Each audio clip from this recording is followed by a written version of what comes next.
noches, estimados amantes del derecho, miembros de la orden y público en general. Sean todos bienvenidos a una nueva sesión académica del presente Diplomado de Especialización en Derecho Laboral, Procesal Laboral y Fiscalización de SUNAFIL. Les habla Edison Alarcón, en nombre de ebook 360 en convenio con el Ilustre Colegio de Abogados de Tacna.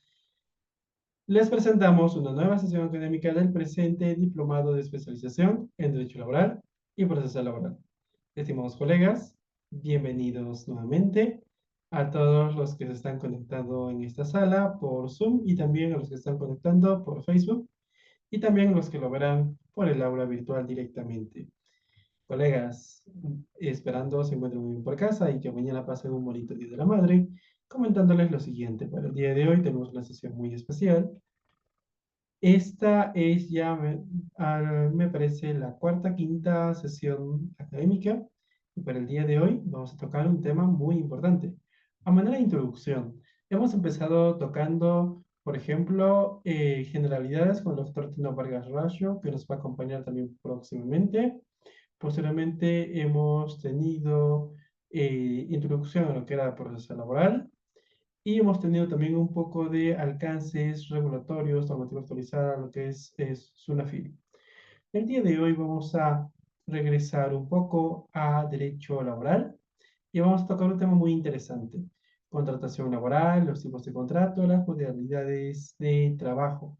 Por lo cual el día de hoy nos acompaña una amante del derecho de primer nivel. Nos referimos a la doctora Magíster Cantú Osorio Velarde, quien es abogada laboralista asociada senior del estudio Lachea del área laboral y migratoria, titulada por la Pontificia Universidad Católica del Perú, con segunda especialidad en Derecho al Trabajo y Seguridad Social, magíster en Derecho al Trabajo y Seguridad Social por la Pontificia Universidad Católica del Perú, magíster en Seguridad y Salud Ocupacional por la Organización Internacional de Trabajo, la OIT. Asimismo, la doctora Cantú Osorio Velarde, la magíster Cantú Osorio Velarde, es miembro de la sección peruana de jóvenes juristas. Así es que un amante del derecho con una trayectoria impecable, que el día de hoy va a abordar en el presente diplomado contratación laboral, tipos de contratos y modalidades de trabajo. Que lo disfruten, estimados colegas. Muy buenas noches, estimada doctora Cantú Osorio. Bienvenida por primera vez a ebook 360. Le doy la más cordial bienvenida en nombre nuestro y también del Ilustre Colegio de Abogados de Tacna, coorganizador del presente evento en calidad de convenio. Puede empezar cuando usted guste. Adelante, doctor. En principio quisiera agradecer por la invitación. Es un honor poder compartir con ustedes ciertos comentarios, ideas y, bueno, en base también a la legislación y algunos protocolos o directivas de SUNAFIL sobre el tema de la contratación laboral, ¿no? En efecto, como bien dice, esta es la primera parte, por lo tanto va a ser un tema introductorio la contratación. Voy a compartir las diapositivas. No sé si me pueden dar habilitar.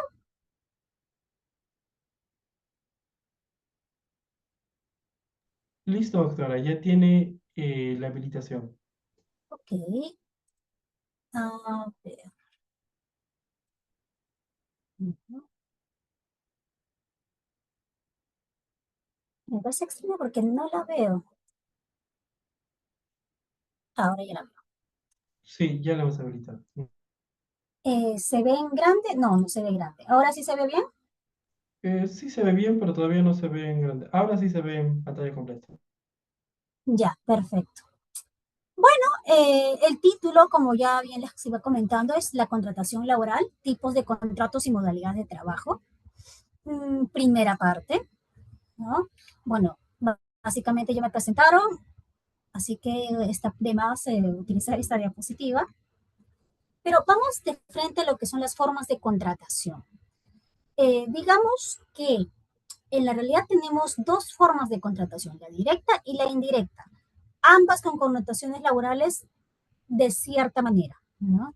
En la contratación laboral directa tenemos obviamente el plazo fijo, el plazo indeterminado y el tiempo parcial, que son modalidades de contratación laborales cada una con sus requisitos, implicancias específicas, que las vamos a ver más adelante, y la semilaboral, pues porque es tratado por la normativa laboral, pero no es un contrato de trabajo, y acá tendríamos la modalidad formativa, por ejemplo, los convenios de prácticas preprofesionales o profesionales, las pasantías, entre otros.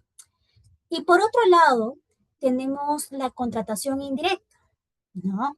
Y a contratación indirecta me refiero con la intermediación laboral, que tiene implicancias laborales, solo puede ser utilizada en ciertos supuestos específicos, y en la tercerización laboral, ¿no? Que últimamente, bueno, en estos últimos 3 años ha estado en boga, han habido ciertas modificaciones, algún reglamento, por ahí algunos amparos, una acción popular y otro tipo de situaciones en barreras burocráticas. Entonces, para los que realmente viven el día a día en el tema del derecho laboral, pues más o menos conocen la historia de la tercerización laboral hasta hoy. Pero bueno, vamos, sobre el contrato de trabajo, ¿no? Propiamente, la relación laboral, que es la que luego se circunscribe, es decir, se manifiesta en un contrato de trabajo, es un acuerdo de voluntades que puede ser verbal o escrito, ¿no? Por ejemplo, recordemos que el contrato a plazo indeterminado puede ser verbal, no es necesario que conste por escrito. Sin perjuicio de ello, el contrato a plazo fijo, por ejemplo, es necesario que lo tengamos por escrito. Por otro lado, si bien el contrato a plazo indeterminado no es necesario tenerlo por escrito, a veces es recomendable constatar o establecer todas las condiciones laborales por escrito, como para que no existen ningún tipo de dudas entre las partes, ¿no? ¿Qué otra cosa podemos decir de la relación laboral? Es una puesta a disposición de la actividad personal del trabajador y es subordinada, es decir, yo me ciño a las direcciones, reglas, la fiscalización y el tema sancionador del empleador, ¿no? Y por último, hay una contraprestación. Sus características: es de carácter oneroso, es útil para ambos contratantes porque existen beneficios para ambos, es bilateral, existen obligaciones para ambas partes, es conmutativo, existen obligaciones equivalentes, y es de tracto sucesivo, ¿no?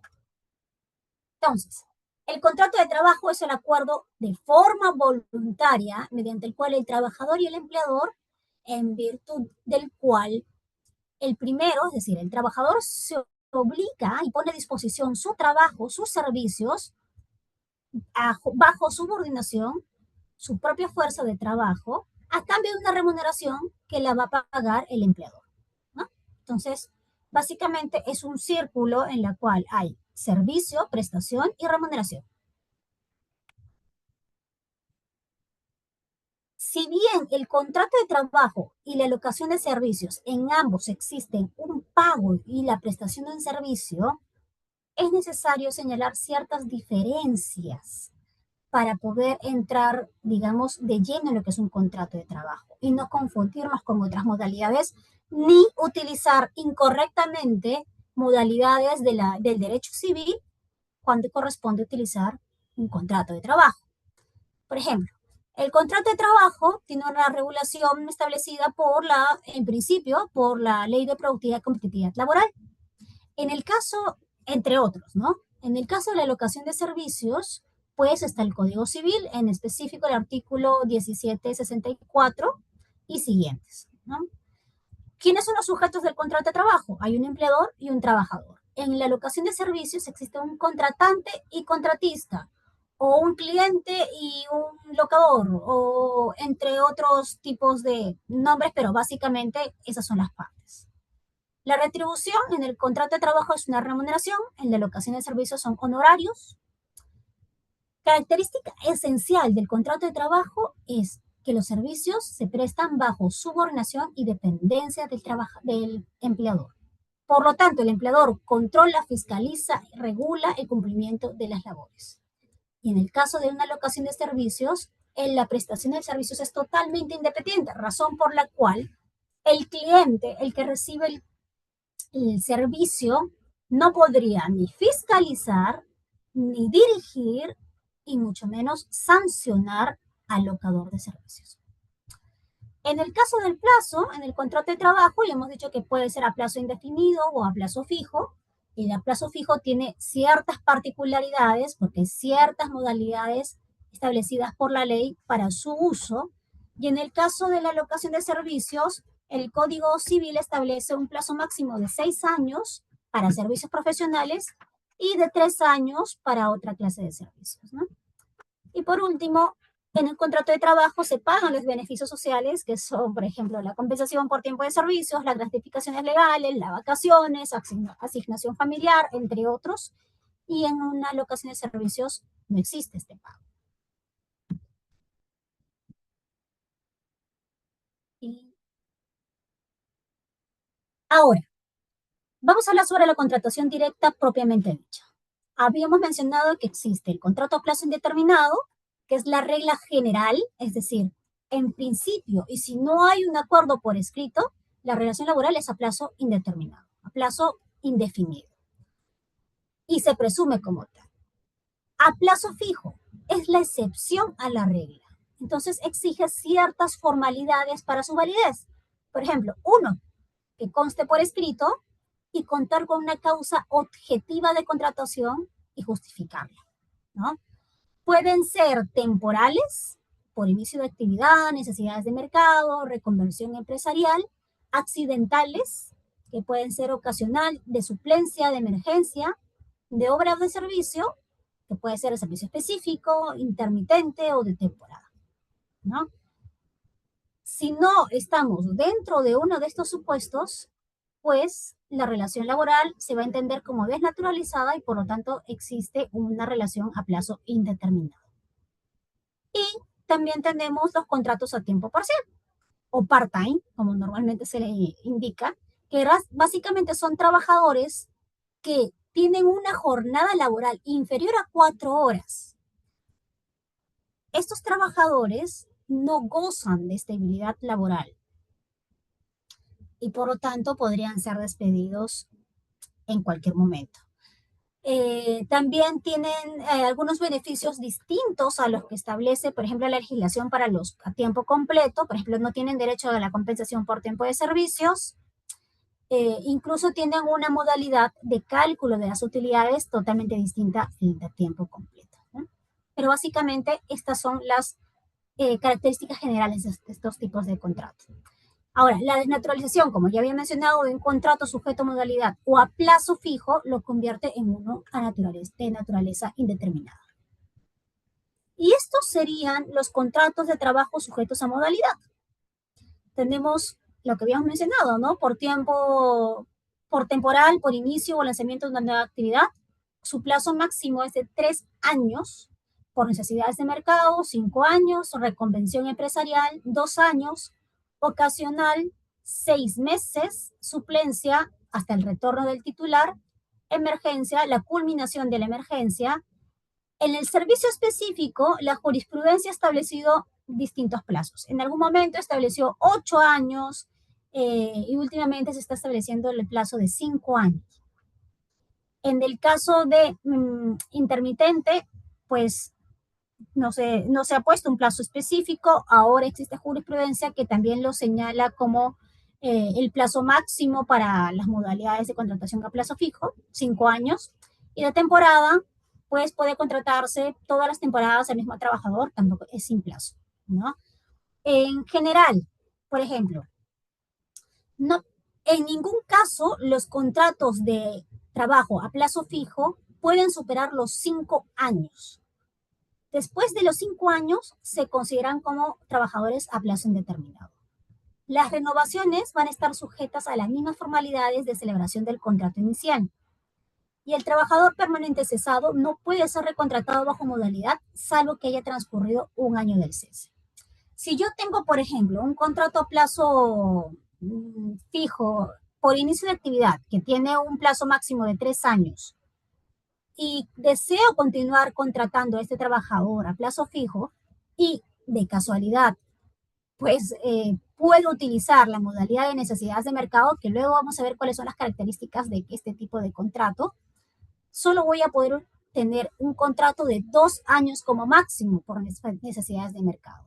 porque en conjunto tengo los 3 años de inicio de actividad y los 2 años de necesidades de mercado. Es decir, como máximo 5 años, siempre en conjunto. Un punto importante de la contratación a plazo fijo es la desnaturalización, ¿no?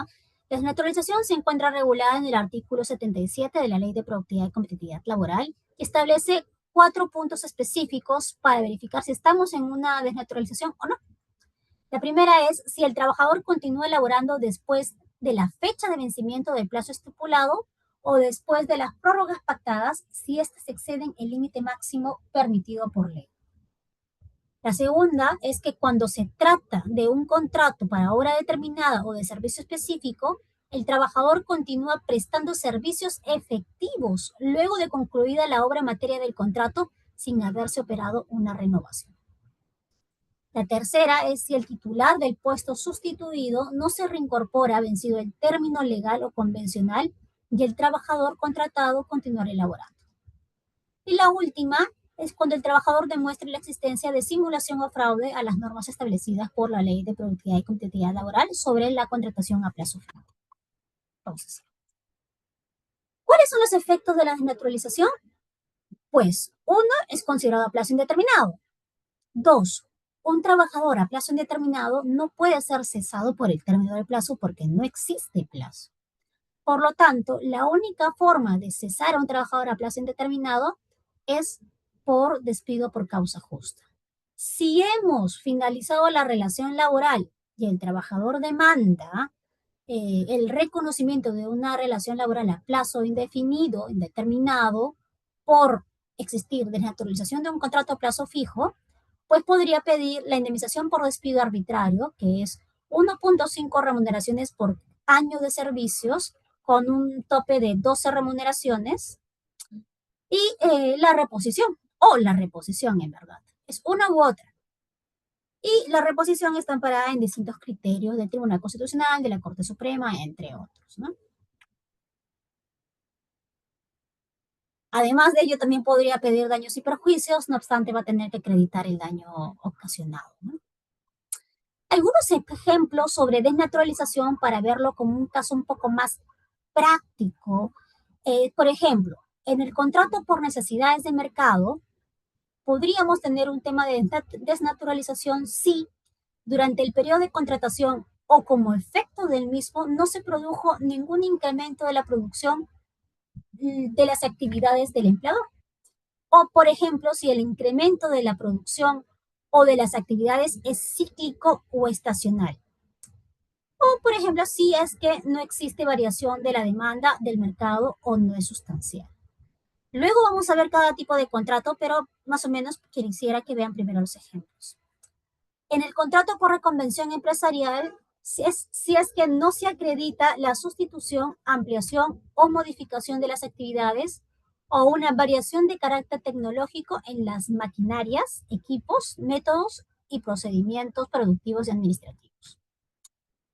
En el caso de un contrato ocasional, podría existir desnaturalización si el trabajador realiza actividades de carácter permanente o habitual en la empresa, sean principales o complementarias, o si existen otros trabajadores que viven desempeñando las mismas actividades que realiza el trabajador con contrato ocasional. También podría ser otro ejemplo si se excede el plazo de contratación máxima de 6 meses en un año calendario o en un solo contrato o sumado los plazos 2 o más contratos continuos con intervalos. En un contrato de suplencia, por ejemplo, podría estar desnaturalizado si el trabajador realiza labores distintas a las que desarrolla el trabajador suplido.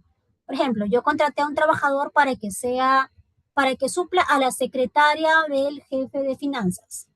Pero resulta que este trabajador no solo realiza las funciones de la secretaria del jefe de finanzas, sino que también realiza, pues, administrativas de otra área.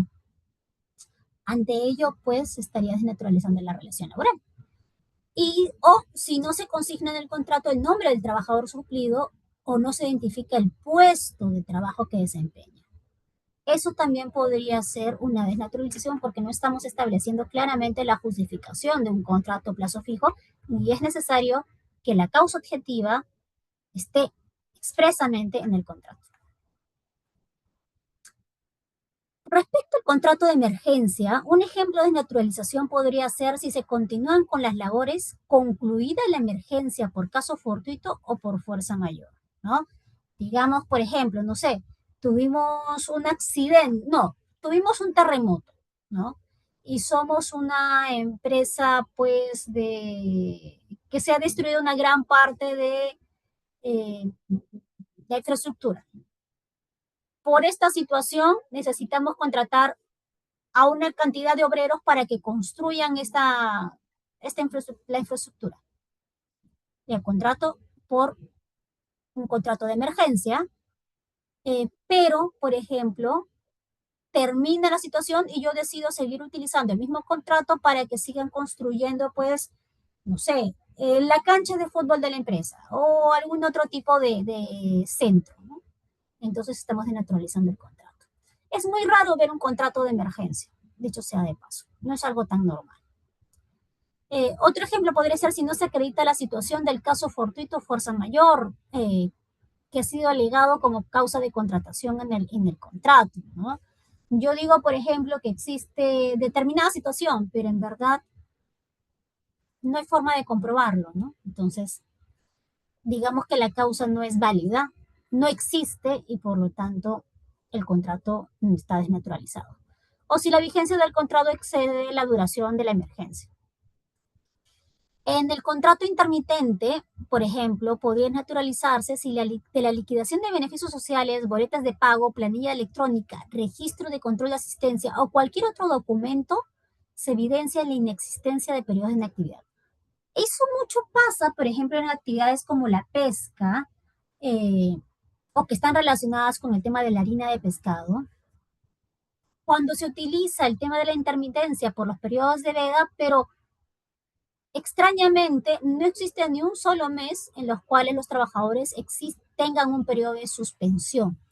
Entonces ahí ya estaríamos hablando de un contrato a plazo indeterminado y no a plazo fijo.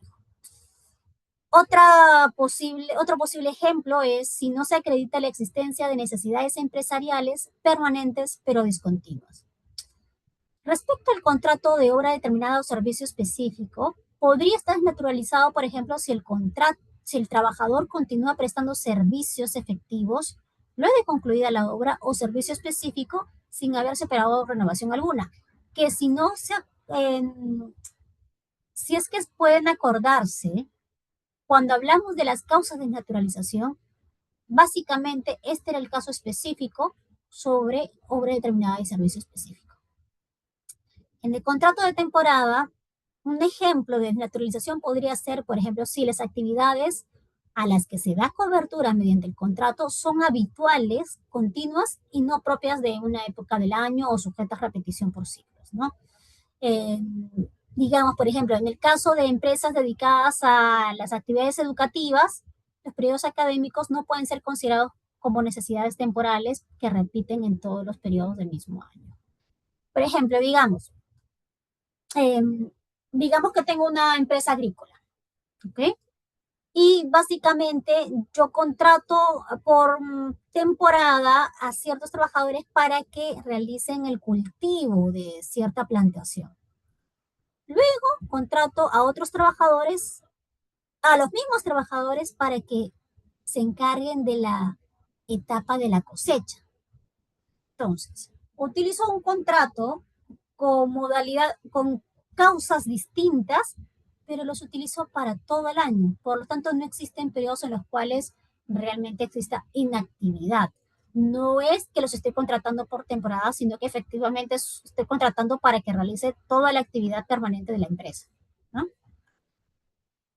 Entonces, se podrá considerar como indicio de naturalización la modificación de la modalidad de contratación cuando éste aún se encuentre vigente y como consecuencia de ello varían las condiciones originales pactadas de las partes. La contratación de un trabajador mediante un contrato sujeto a modalidad para que un puesto que anteriormente ha sido ocupado por un trabajador a plazo indefinido, siempre que este puesto dé cobertura a necesidades permanentes de la unidad productiva. Estos son otros indicios de naturalización, pero ya más macro. Entonces, como les había comentado, los efectos de la desnaturalización pueden ser la solicitud de pago de la indemnización por despido arbitrario o la reposición. Y ahora sí vamos a entrar un poco más a detalle respecto a los contratos de naturaleza temporal, por ejemplo, sobre el contrato de inicio o incremento de actividad. Este tipo de contrato es el que se celebra entre las partes, el empleador y el trabajador, por el inicio de una nueva actividad empresarial y su duración máxima es de 3 años. Una nueva actividad puede entenderse como el inicio de una actividad productiva o como la posterior instalación o apertura de otros establecimientos o mercados. También puede ser, por ejemplo, el inicio de nuevas actividades o el incremento de las actividades ya existentes.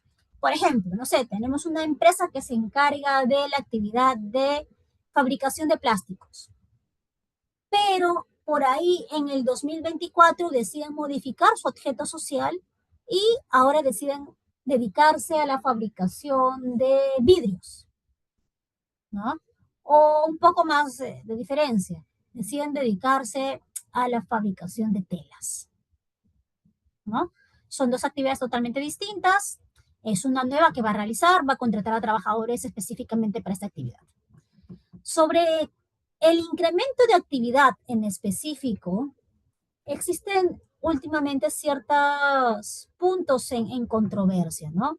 Algunos laboralistas indican que efectivamente el incremento de actividad hay un periodo en el cual existe una expectativa o no se puede señalar si va a continuar el incremento o no, y por lo tanto debe tomarse en consideración como un contrato a plazo fijo. Y hay otros laboralistas que indican que pues el incremento de actividad, al ser un sometimiento de mi empresa decidido por mí como empleador y por lo tanto yo decido si voy a cambiar, si voy a incrementar la actividad, por lo tanto, al ser algo totalmente factible que yo he decidido, pues no debería ser un contrato a plazo fijo. Digamos que mientras que esté todavía en la normativa es posible ser utilizado. Claro que por ahí, por ejemplo, SUNAFIL ha establecido en el protocolo de fiscalización ciertos puntos que debería tomarse en consideración para la validez del contrato. Por ejemplo, si no se hace mención expresa sobre el tipo de contrato, el inspector va a requerir que señale si se elaboró por un inicio de actividad productiva o por un incremento de actividad, ¿no? O, por ejemplo, puede solicitar para acreditar la actividad del incremento o el inicio, la constancia de inscripción o de la constitución de la empresa o la escritura pública de la constitución, la licencia de funcionamiento municipal o autorización de la autoridad competente. Incluso se podría verificar, por ejemplo, en la fecha de inicio de actividades de consulta RUC o de la ficha RUC de la empresa, ¿no? Entonces, todos esos puntos, todos esos documentos podrían ser solicitados por un inspector de SUNAFIL para verificar si corresponde o no corresponde el uso de esta modalidad. En el caso de instalación o apertura de nuevos establecimientos, se podría utilizar, por ejemplo, un documento que acredite la propiedad, posesión o autorización del uso del bien inmueble donde funciona un nuevo establecimiento. Y en el caso del inicio de nuevas actividades o incremento de las ya existentes, el inspector podría utilizar la licencia de funcionamiento municipal o la autorización de la autoridad competente, el registro de compras y ventas, las guías de remisión, las facturas y comprobantes de pago para verificar que efectivamente existe incremento de actividades y para ello va a utilizar documentos económicos de la empresa. No solo el inspector, normalmente en el caso de una demanda judicial, se espera que el empleador que ha sido demandado por naturalización pueda acreditar la existencia de incremento de actividad, por ejemplo, ¿no? O de inicio de actividad con ese tipo de documentos. Otro tipo de contrato de naturaleza temporal es el contrato por necesidades de mercado. El contrato de necesidades de mercado tiene ciertas particularidades especiales y no es muy fácil de utilizar. Es el contrato que se celebra para atender incrementos coyunturales de la producción que han sido originados por variaciones sustanciales de la demanda en el mercado aun cuando se trate de actividades ordinarias que forman parte de la actividad normal de la empresa y que no pueden ser satisfechas con personal permanente. Y puede ser renovado sucesivamente hasta el tiempo del término máximo establecido por la ley, ¿no? 5 años. Entonces, eh, la causa objetiva de este contrato debe sustentarse en un incremento temporal e imprevisible del ritmo normal de la actividad de la empresa. No puede ser un incremento o una variación de carácter cíclico o de temporada. ¿Cómo acreditamos la existencia de este incremento coyuntural por un factor externo en el mercado? Puede ser con documentos que acrediten las variaciones sustanciales de la demanda en el mercado, documentos que acrediten el incremento temporal e imprevisible del ritmo normal de la actividad productiva, los libros contables, registros de compras y ventas, guías de remisión, facturas y comprobantes de pago, ¿no? Por ejemplo, digamos que se celebra un convenio de TLC, así como hace algunos años, y en función a ello existen ciertas exigencias para algunas actividades productivas, razón por la cual estas empresas que pertenecen a estas actividades productivas requieren de la contratación de ciertas personas. O gracias a este convenio bilateral entre países, pues mis ventas aumentan exponencialmente y necesito trabajadores para poder cubrir ello, ¿no? No es algo que yo decido, es algo que el mercado ocasiona y por lo tanto yo necesito, por un tema imprevisible, contratar más gente. Otro tipo de contrato de naturaleza temporal es el contrato por reconvención empresarial, ¿no? El contrato de reconvención empresarial ha tenido ciertos casos importantes. Por ejemplo, existe una demanda de Lindley y otra de LAP, en las cuales se habla de reconvención empresarial de manera muy simple, ¿no? Porque en verdad lo que se estaba utilizando ahí era un contrato innominado que luego vamos a hablar. El contrato de reconvención empresarial es se celebra por una sustitución, una ampliación o una modificación de actividades desarrolladas en la empresa. Básicamente tiene carácter tecnológico en las maquinarias, equipos, instalaciones, medios de producción, sistemas, métodos y procedimientos productivos y administrativos, ¿no? Hay un cambio, razón por la cual necesito contratar gente para poder tomar en consideración este cambio o para poder desarrollar este cambio. La duración máxima es de 2 años. ¿Cómo voy a poder probarlo o qué me podría pedir, por ejemplo, SUNAFIL para poder acreditar que efectivamente estoy en una reconvención empresarial? La licencia de funcionamiento municipal o autorización de las autoridades competentes, los contratos, boletas, facturas u otros documentos que acrediten la adquisición o arrendamiento de equipos, entre otros, de estos equipos distintos a los que yo tenía, la guía de remisión cuando se trate de la adquisición de equipos, libros contables o el registro de compras y ventas. Ahora entramos en el segundo tipo de contratos a plazo fijo, que vendrían a ser los contratos de naturaleza accidental. Acá tenemos, por ejemplo, como un primer punto, el contrato ocasional. El contrato ocasional se celebra en virtud de necesidades transitorias, es decir, yo necesito atender necesidades transitorias distintas a las habituales, a las que normalmente realizo en mi empresa, y su duración máximo es de 6 meses. Pero, ¿qué es? ¿Qué son las actividades habituales? ¿Cuáles son las actividades transitorias, no? Actividades habituales, por ejemplo, en una fábrica que se dedica a la fabricación de productos plásticos, pues es la fabricación de productos plásticos. Una actividad ocasional o transitoria podría ser que yo necesito, por ejemplo, a una persona específica porque he comprado una máquina distinta y necesito que me den capacitación sobre esa maquinaria, o, por ejemplo, que venga alguien para reparar una máquina que ha tenido un desperfecto y solo voy a necesitarlo por un periodo corto de tiempo. Eso es un tema transitorio, ¿no? Un contrato ocasional. Desde el punto de vista de SUNAFIL, un inspector podría solicitar el acta de constitución, nuevamente societaria o constancia de inscripción de la empresa, para poder verificar el objeto social de la misma, organigrama de la empresa con el detalle de las áreas y puestos de trabajo habituales, es decir, cuál es el flujograma de las actividades, de los procesos que existen en la empresa, y los documentos de gestión interna que justifiquen la necesidad transitoria para la que se contrata a un trabajador de esa magnitud, ¿no? Podría ser un informe de gerencia, podría ser de repente algún tipo de memorándum, entre otros, ¿no? Que acrediten realmente la necesidad. En este tipo de contratos también tenemos el contrato de suplencia, que básicamente un contrato de suplencia es algo bastante simple, solo que la mayoría de empresas tiende a utilizarlo incorrectamente. La norma establece específicamente que el contrato de suplencia se celebra para que un trabajador sustituya a otro, pero este trabajador es estable, es decir, el trabajador al que sustituyo debe estar a plazo indeterminado.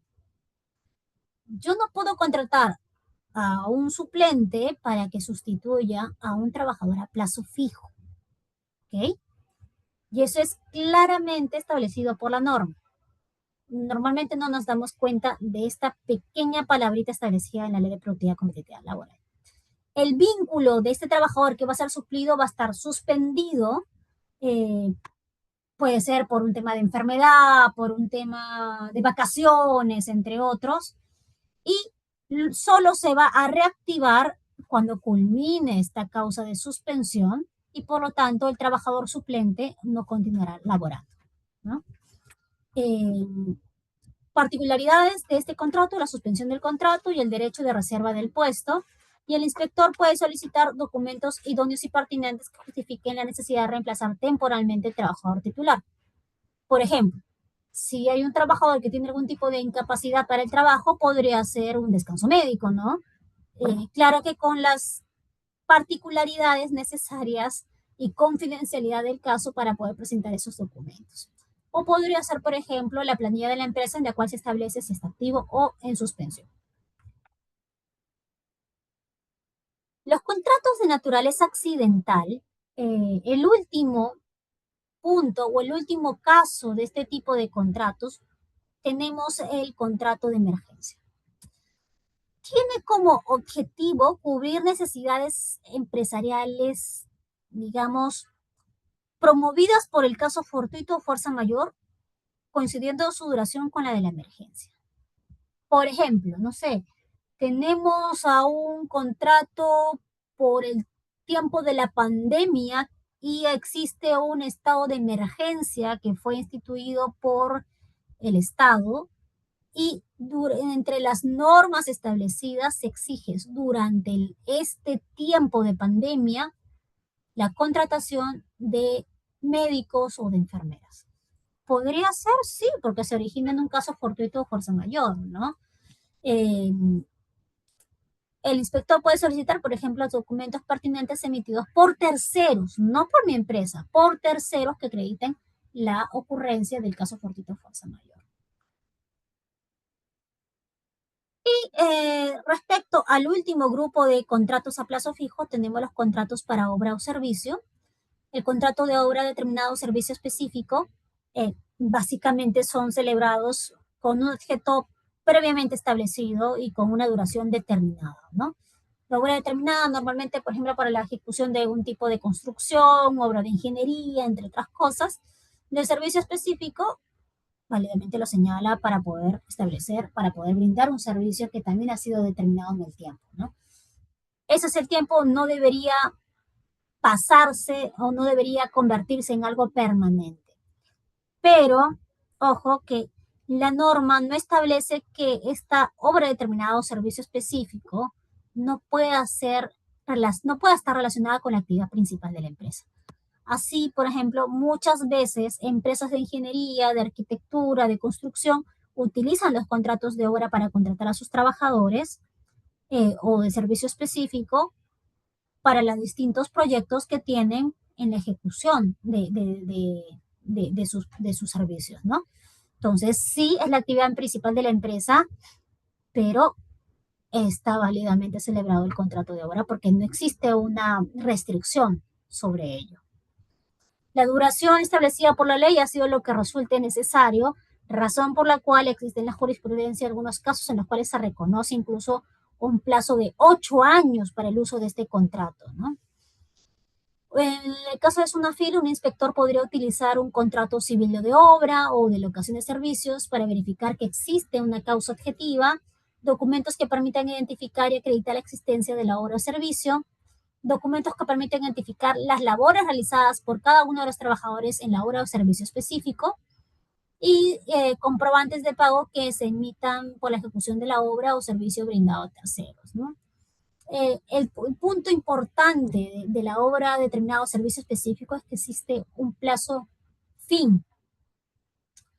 Hay una obra, tiene un plazo de inicio, tiene una fecha de inicio y tiene una fecha fin. Por eso se toma en consideración como un contrato a plazo fijo, una modalidad de contratación a plazo fijo. Otro caso, otra modalidad de contratación por obra o servicio es el contrato intermitente, ¿no? El contrato intermitente es celebrado para cubrir necesidades de la empresa o de las actividades de la empresa que son permanentes pero discontinuas. Normalmente aquí se utilizaba ya casi por default en el caso de periodos de veda, por ejemplo, actividad pesquera, ¿no?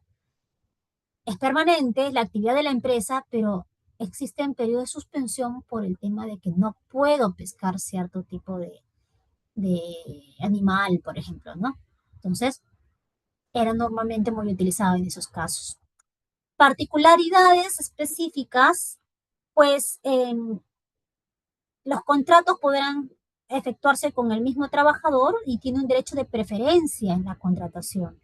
Es decir, se puede consignar en el contrato primigenio el derecho de preferencia y se operará una renovación automática sin necesidad de requerirse una nueva celebración de contrato o de renovación.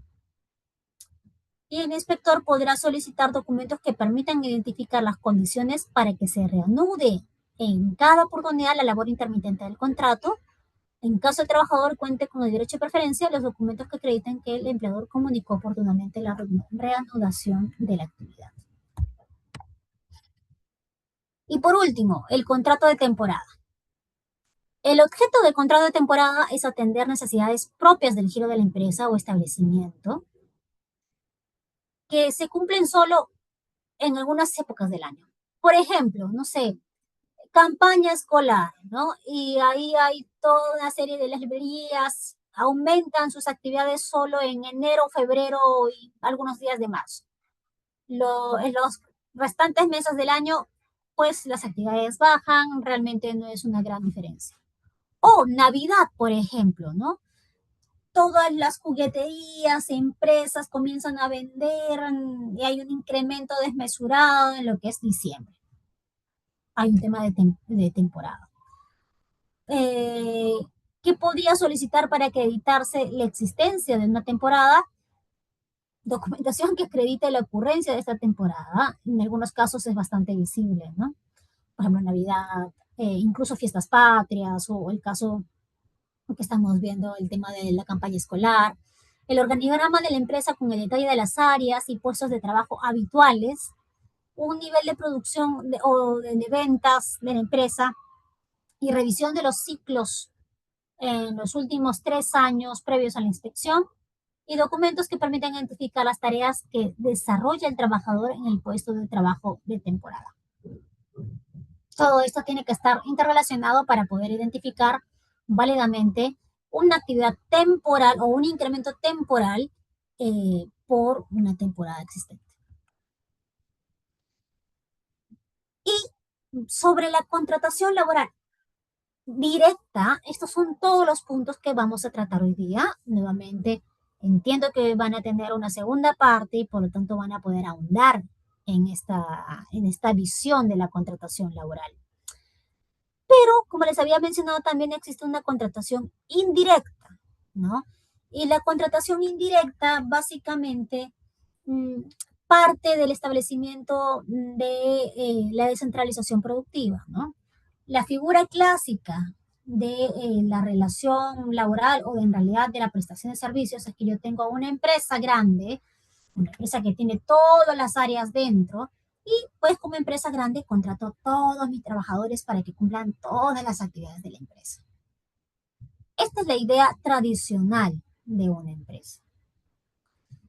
Pero con la descentralización productiva existe la necesidad o la idea de que una empresa puede desligarse de algunas actividades para enfocarse solo en algunas o despreocuparse de algunas para poder desarrollar efectivamente o digamos correctamente las que les corresponden o las que desea hacer, ¿no? Y es por eso que tenemos, por ejemplo, esta figura en la cual una empresa principal o usuaria contrata a otra empresa para que realice determinado servicio o actividad a través de su propio personal, que por lo general es desplazado o destacado al centro de labores de la empresa principal. Entonces, acá tenemos dos figuras importantes. Tenemos la tercerización de servicios con la ley 29245 y su reglamento, que fue modificado en el 2022, si es que no me equivoco, y que posteriormente fue objeto de barreras burocráticas ante Indecopi, pues se estaba modificando un reglamento que iba más allá de lo que establecía la ley. También existieron amparos presentados por distintas empresas porque cambiaron pues un poquito las reglas del juego, ¿no? Por ejemplo, en lo que es la tercerización laboral, vamos a ver después, se establece la idea de un núcleo de negocio. Y todo lo que era el núcleo de negocio de la empresa no podía ser tercerizado. Esta era la modificatoria, ¿no? Que en la práctica, desde el punto de vista jurisprudencial, se venía estableciendo de manera bastante habitual, ¿no? Entonces, entendemos que esa fue la idea o por lo menos la naturaleza del pensamiento del ministerio para realizar esta modificatoria de la norma.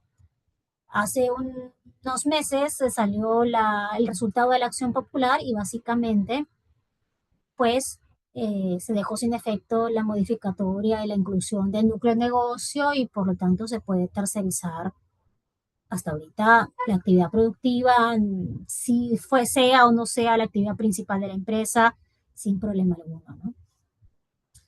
Y también tenemos la intermediación laboral, que es la ley 27627, en la cual también existe, digamos, una contratación de otra empresa para que se encargue de ciertos puntos. Pero la diferencia entre la intermediación y la tercerización es la intermediación tiene un acercamiento un poco más cercano con los trabajadores de la intermediadora. Y vamos a ver ahora más o menos a qué me refiero con ello. En la tercerización de servicios o outsourcing, se entiende por tercerización que existe la contratación de una empresa para que se desarrollen actividades especializadas u obras, siempre que aquellas asuman los servicios prestados por su cuenta y riesgo con sus propios recursos financieros, técnicos o materiales, sean responsables por sus resultados de sus actividades y con sus trabajadores que van a estar bajo su exclusiva subordinación. Es decir, contrato a una empresa totalmente autónoma para que ella, en base a su expertise, preste el servicio que yo necesito. ¿Cuáles son los requisitos? Que la empresa tercerizadora asuma los servicios prestados por su propia cuenta y riesgo, que cuente con sus recursos financieros, técnicos o materiales, que sea responsable por los resultados de sus actividades y que los trabajadores estén bajo su exclusiva subordinación. Y, por lo tanto, en este caso, la empresa cliente no podría ni dirigir, ni fiscalizar, y mucho menos sancionar a los trabajadores de una tercerizadora, porque de hacerlo no existiría realmente autonomía, estaría subordinando a los trabajadores de la tercerizadora y en verdad existiría una desnaturalización y por lo tanto esos trabajadores deberían formar parte de la planilla de la empresa principal. Más o menos tendría que verificarse esta idea de tercerización, ¿no? No es una mera provisión de personal, es un servicio completo.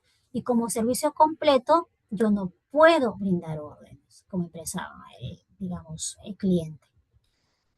En la tercerización de servicios debe existir desplazamiento continuo. Por lo tanto, los trabajadores van a estar dentro del centro de trabajo de la empresa principal, donde pueden existir todo tipo de problemas y algunos indicios de subordinación, ¿no? Razón por la cual tenemos que tener mucho cuidado si es que utilizamos la tercerización de servicios.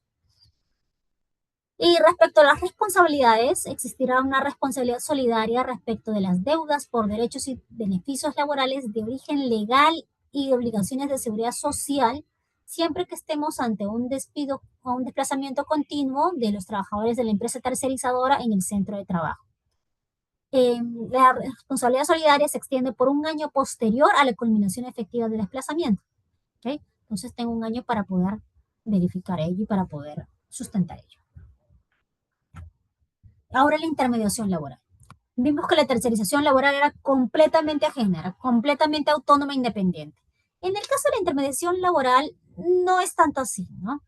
Implica la existencia de una empresa usuaria, el cliente, que contrata a una empresa intermediadora que tiene ciertos requisitos para que le brinde trabajadores y cumplan con ciertas actividades.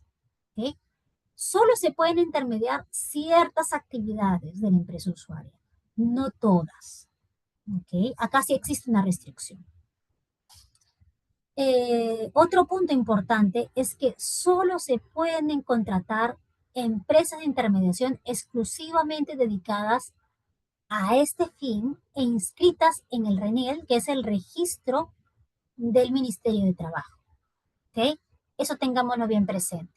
Incluso las empresas intermediadoras, para poder constituirse, deben tener un capital social de 45 UITs como mínimo. Hay toda una serie de requisitos para ser una intermediadora y para contratar a una empresa intermediadora de verdad. Entonces, las empresas intermediadoras destacan personal a las empresas principales a quienes les prestan servicios que no impliquen la ejecución de actividades relacionadas al giro principal de la empresa.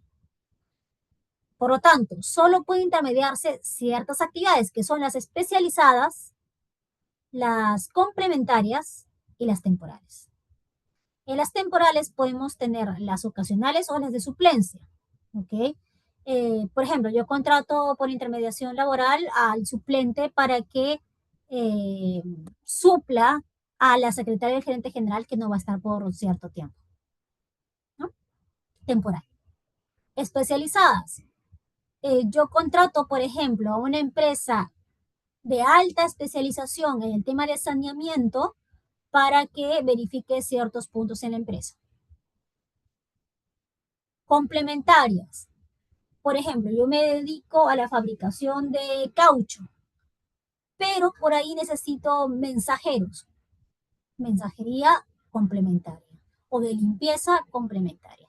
Esas son las actividades complementarias, ¿no? Entonces, en intermediación laboral predomina la provisión de mano de obra. En la tercerización, la provisión de un servicio completo. ¿Okay? Les decía de que en la intermediación, en la tercerización laboral existía completa ajenidad, autonomía, en la intermediación no tanto. ¿Por qué? Porque se puede compartir la facultad de dirección de la intermediadora, del verdadero empleador de los trabajadores intermediados, pero no la sancionadora.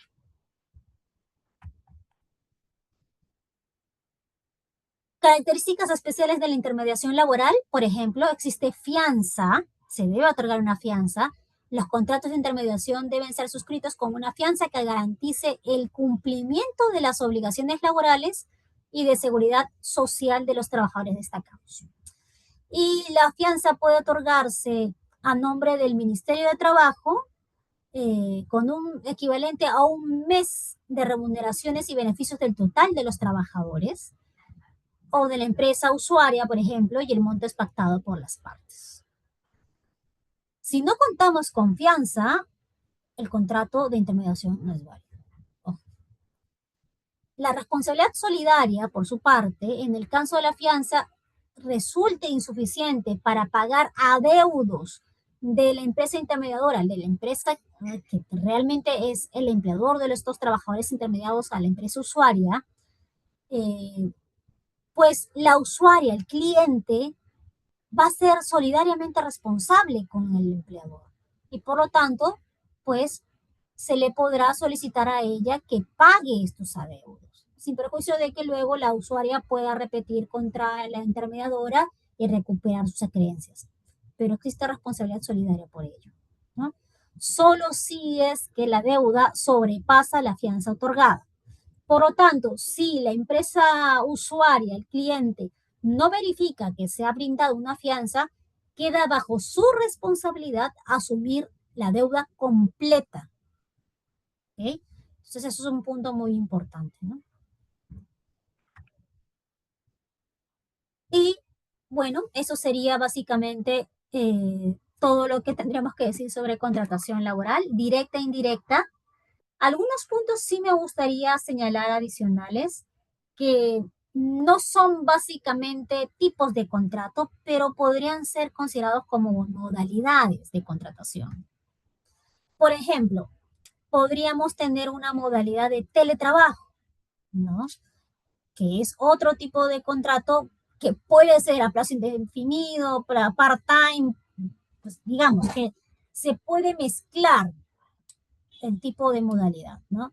Por ejemplo, yo puedo tener un contrato a plazo indeterminado y a tiempo parcial, o un contrato a plazo fijo y a tiempo parcial o a tiempo completo.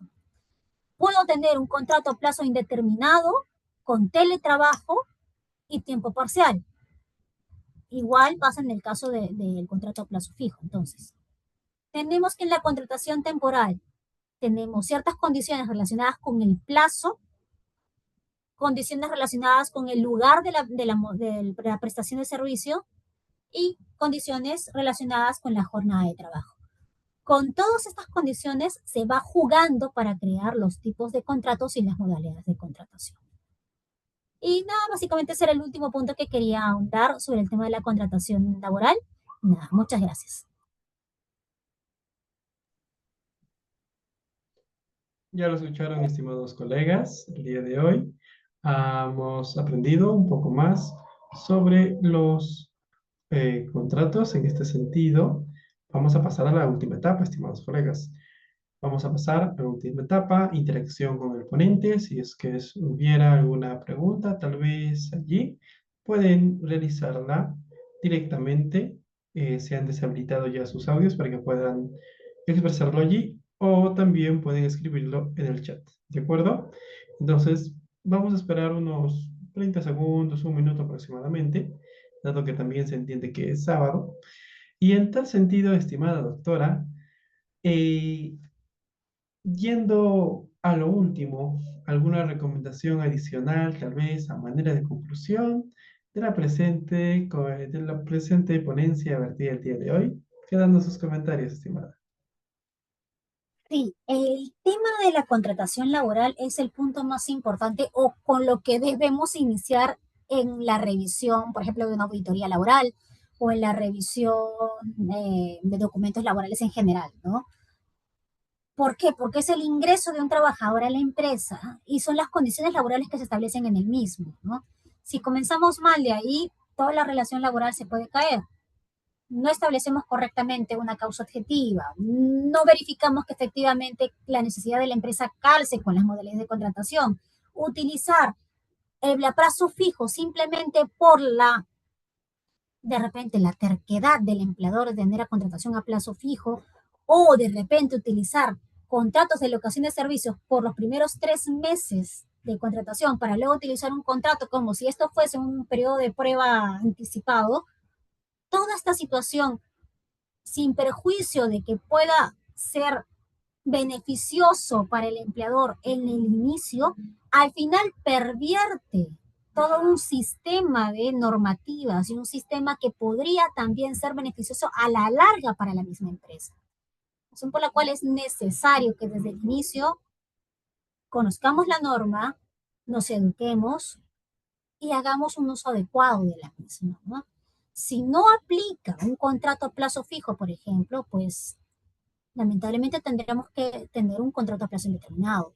Muchas veces los trabajadores que son relegados o de repente separados a un contrato a plazo fijo, pues eh, pervierte esta situación o puede malograr una contratación desde el inicio, ¿no?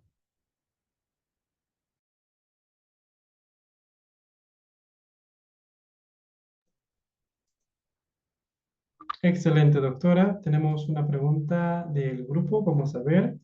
Jimena Loaiza, muy buenas noches, Jimena. Refiere, gracias por la ponencia, estimada doctora.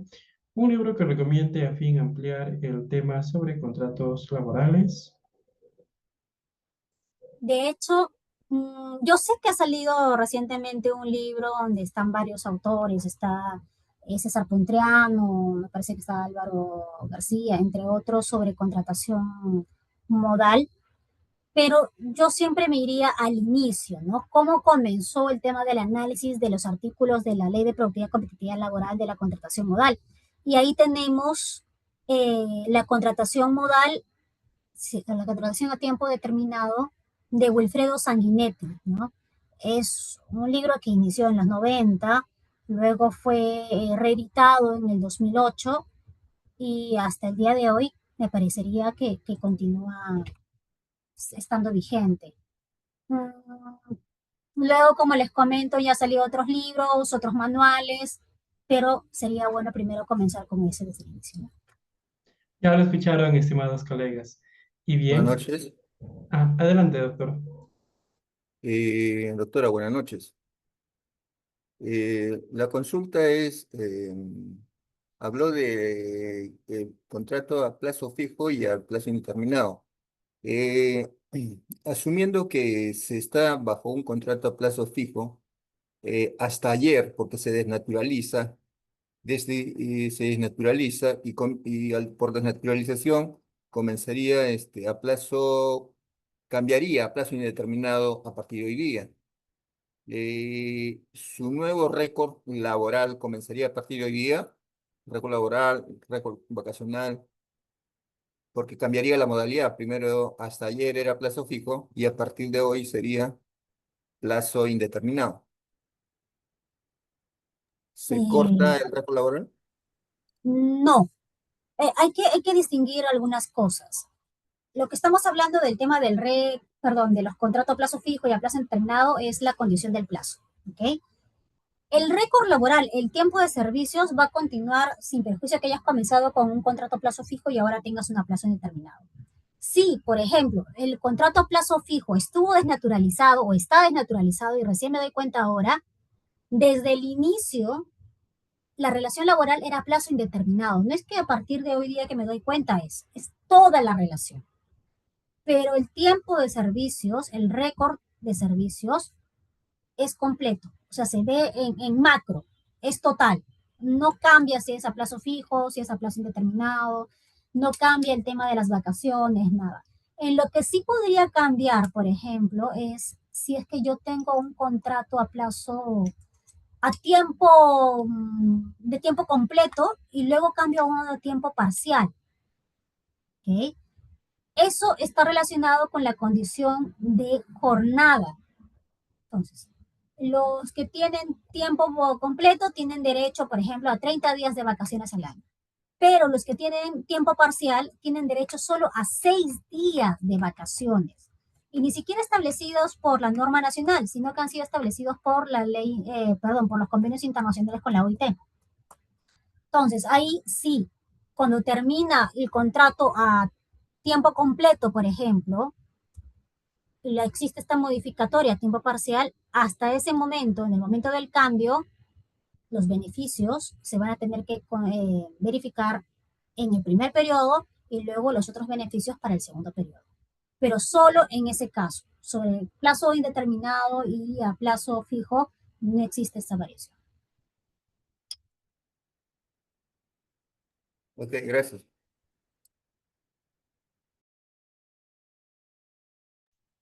Muy bien, estimados colegas, si no hay más preguntas, pasamos al cierre protocolar. ¿Ok? vamos a ir aprovechando el cierre protocolar en todo caso.